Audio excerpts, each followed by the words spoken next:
Hello friends, welcome back to Education on Tips.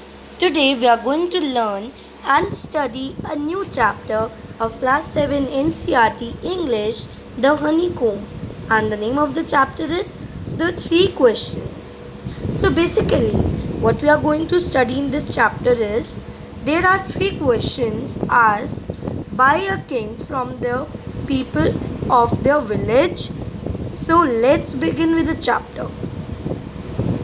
So, here our chapter is a king has three questions and he is seeking answers to them. What are the questions? Does the king get what he wants? So, let's read about this. The three questions. This chapter is basically divided into three parts. Okay, so here we are going to study the first part. He thought the thought came to a certain king that he would never fail if he knew three things. These three things were: what is the right time to begin something? Which people should he listen to? What is the most important thing for him to do? The king therefore sent messengers throughout his kingdom, promising a large sum of money to anyone who would answer these three questions. So what is said in this line कि there was a king, एक king था जिसको अपने three questions का answer चाहिए था. Okay, so to get the answer of those three questions, he sent the messengers. Who are messengers? Messengers are some person, they are some workers in the king court which go to different places to convey the king's message to different people. मतलब कि वो people जो कि king का message लोगों तक पहुंचाते थे उनको हम messengers बोलते हैं. Okay, throughout his kingdom promising a large sum of money. मतलब कि किंग ने बोला कि तुम किंगडम में जाओ और ये प्रॉमिस करो कि we will give a large sum of money to the person who would answer all the three questions जो कि किंग ने पूछे थे. ठीक है. Many wise man came to the king. अब क्या हुआ जब उन्होंने वो वहाँ पर गए, जब उनके कोर्टियर्स, जब उनके मैसेंजर्स वहाँ पर किंगडम में गए तो भाई अब लार्ज सम ऑफ मनी है तो सब अपने व्यूज़ लेके कोर्ट में आ गए. They all come to the court with their own views. So many wise men came to the king, but they all answered his questions differently. In reply to the first questions, some said the king must prepare a timetable and then follow it strictly. मतलब कि पहला question जो था हमारा कि what is the right time to begin something, उसका answer लोगों ने क्या दिया? In reply to the first question, लोगों ने क्या कहा था? द पीपल सेड कि जो किंग है उसको एक टाइम टेबल प्रिपेयर करना चाहिए और उसको स्ट्रिक्टली फॉलो करना चाहिए, तभी वो इस क्वेश्चन का आंसर ले सकता है. Okay, no, now some said the king must prepare a time table and then follow it strictly. Only in this way they said could he do everything at its proper time. Others said that it was impossible to decide in advance the right time for doing something. देखो बात तो सही है कि हम अपना मतलब देखो अगर हम भविष्य if will go in the future तभी तो हम एक टाइम टेबल प्रिपेयर कर सकते हैं फ्यूचर के लिए. अब प्रेजेंट में रह के हम आगे का तो नहीं सोच सकते. We can just walk in the present only. Okay, so जो पीपल थे उन्होंने क्या एडवाइस दिया कि भाई आप क्या करो, एक टाइम टेबल बनाओ और उसको स्ट्रिक्टली फॉलो करो. बट जब लोगों ने उसे सुना तो वो कहते हैं कि ये तो इम्पॉसिबल है क्योंकि एक टाइम टेबल को हम प्रेजेंट में रहते हुए फ्यूचर पे हम उसको नहीं बेस नहीं कर सकते हैं. Okay, so the king should notice all that was going on, avoid foolish pleasures and always do what ever seemed necessary at that time. मतलब कि जो किंग था ना वो बहुत फ्रस्ट्रेट हो गया. क्यों हो गया फ्रस्ट्रेट? बिकॉज इतने सारे लोग डिफरेंट एडवाइस दे रहे हैं तो वो किसकी एडवाइस मानेगा. तो वो बहुत ही कंफ्यूज हो गया, फ्रस्ट्रेट हो गया, इरिटेट हो गया. तो उसने क्या किया, किसी को भी अवार्ड नहीं दिया फर्स्ट क्वेश्चन के लिए. Always do whatever seem necessary at the time. Yet others said the king needed a council of wise men who would help him act at the proper time. अब जो बाकी लोगों ने मतलब कि बाकी लोगों ने क्या सजेशन दिया कि किंग को एक प्रॉपर काउंसिल बनानी चाहिए. वाइज पीपल की काउंसिल क्या होता है? A group of people chosen to give advice and to make rules. मतलब कि कुछ ऐसे लोग जो कि किंग के कोर्ट में रहते हैं और वो उनका फंक्शन क्या होता है कि वो किंग के कोर्ट के लिए रूल्स बनाते हैं, रेगुलेशंस फॉर्म करते हैं. ठीक है.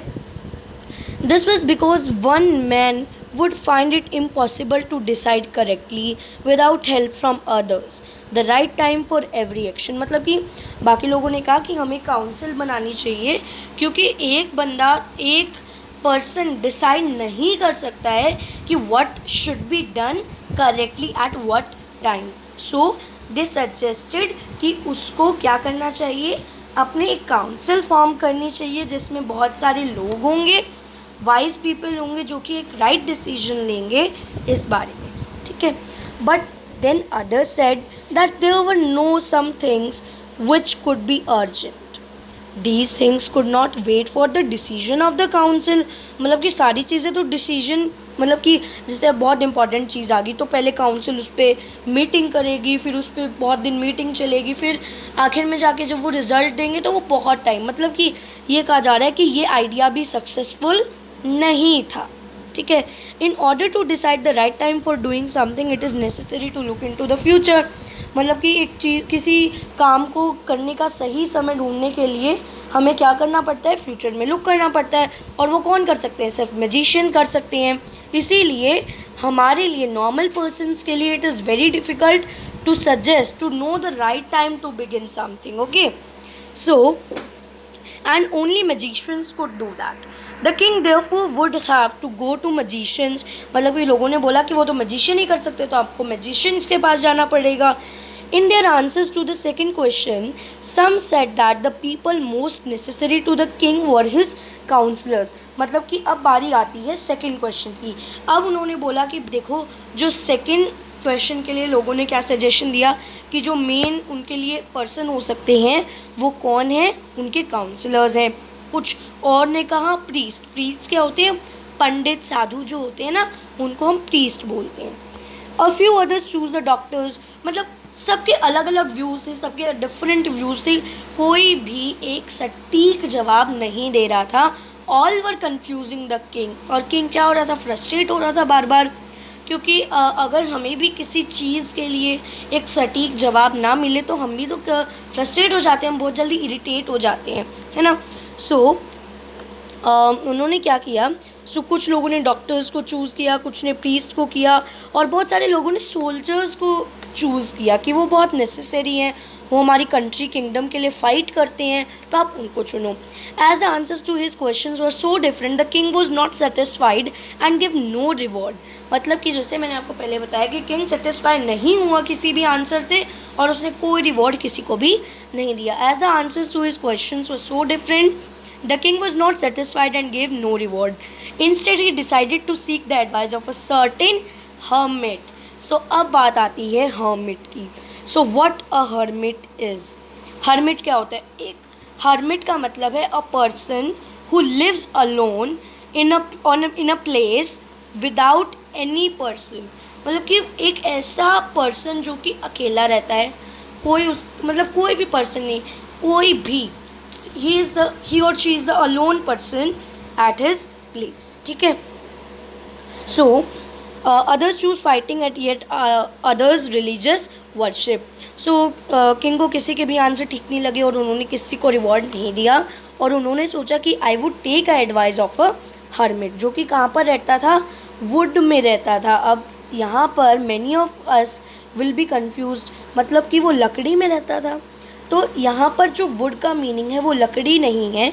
वुड को हम स्मॉल फॉरेस्ट या फिर फॉरेस्ट के लिए यूज़ किया गया है यहाँ पे. ठीक है. तो आपको ये बात ध्यान रखनी है कि वुड का मतलब यहाँ पर लकड़ी नहीं है. which he never left.